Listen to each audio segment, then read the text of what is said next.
Alakar mu da Niger alaka ce kamar ta ƙasa ɗaya. Duk wanda ya ɗauka akwai wani abu da zai faɗa wa Niger bai shafi Najeriya ba to bai san Niger ba bai kuma san Najeriya ba. Gaskiya ne. Alaƙoƙi masu ƙarfi suna tsakaninmu. Akwai alaƙa na makwabtaka. Watan doktor, idan aka ce za a kai hari a ƙasar Niger ba bambanci a ce za a kawo hari a Najeriya, musamman arewacin Najeriya ga wanda ya sani. Kamar mutum ne ya kunna wuta ya tashi a gidan makwabcinsa, ko wutan nan bai tsallaka ya shiga gidan ba, wajen kashe wutan gidan makwabcin dole abin sai ya shafi gidanka. Ba wata fitina ba a taɓa yi ba da ta tashi a nan ƙasan wadda ba ta shafi Niger ba.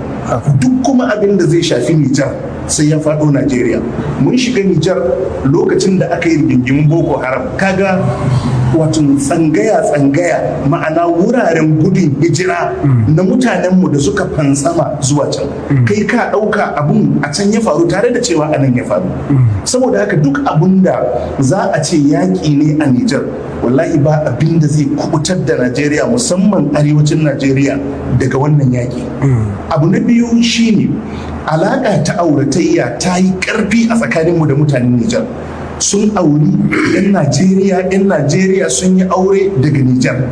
Alaƙa ta addini, alaƙa ta al'ada, alaƙoƙi na tattalin arziki, ni ba ni ji idan na shiga Niger kamar na shiga wata ƙasa ce ta daban.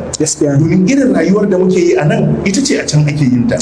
To idan har aka kau da kai ga barin waɗannan abubuwa, to tabbas wannan abun ba zai tsaya akan Niger bane. Wannan abu ne da yake buɗaɗɗe. So duk abin da ya shafi Niger ya shafi Najeriya. Duk abin da ya shafi Najeriya ya shafi Niger. Saboda haka muke roƙo ga su 'yan majalisunmu da dukkan masu ruwa da tsaki, masu iya ce wani abu, waɗanda suke ba da shawarwari akan abin da ya shafi tsaro, su sa baki game da wannan jagoranci da Najeriya za ta yi domin kai hari jamhuriyar Niger. Wato a dakatar da shi, domin ba wani abu da zai haifar in ba mafsada ba. Shi yaƙi tun da daidai gwargwado irin abubuwan da suke faruwa mun gani, mun ga abubuwan da suka faru a Chadi, yanzu yana faruwa a Sudan, Mali sun yi, ganan ƙasashe da yawa. Ko ba komai abin da ya faru a waɗannan ƙasashe, ai za mu iya fahimtar wani abu, mu ma da za mu iya ce wani abu a game da abin da ya shafi irin waɗannan.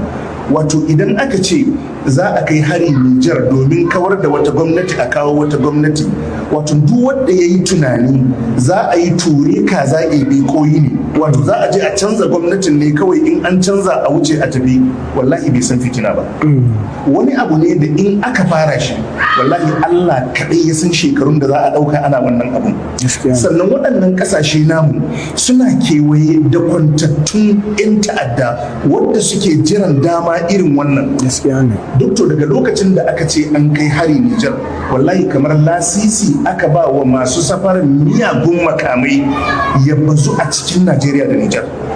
Kamar lasisi aka bayar ma 'yan ta'adda su samu wajen da za su baje kolinsu, to sai ga ƙarshe an shiga wani abun da Najeriya ta ji jiki, Niger ta ji jiki, ƙasashen da aka gayyata a ciki su ma sun ji jiki. Amma dai wanda za su ɗanɗana wannan abun bayan Niger shine Najeriya. Saboda haka tsakani da Allah muna jan hankalin shugabanninmu da jagororinmu cikin abin da muka sani, muna muku nasiha don Allah. Ga mai son ilmu laluba, ka kama tashar gudan gaba.